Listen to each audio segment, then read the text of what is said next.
I løbet af efterårs- og vintermånederne lægger hver fjerde dansker sig med influenza.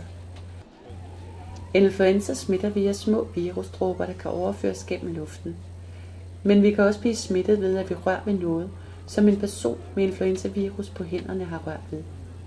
I vores hverdag er der faktisk rigtig mange situationer, hvor vi risikerer at få virus på vores hænder. Dørhåndtag og kaffekanden i køkkenet på arbejdspladsen er bare 2 eksempler.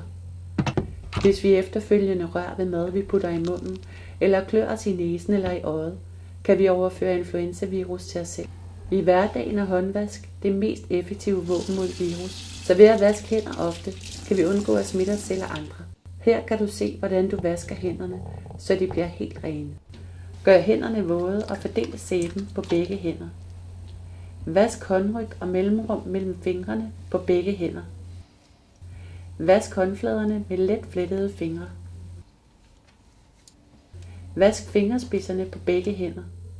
Vask bagsiden af tommelfingrene. Vask fugerne i begge håndflader. Vask håndleddene. Skyld omhyggeligt hænderne for sæberester.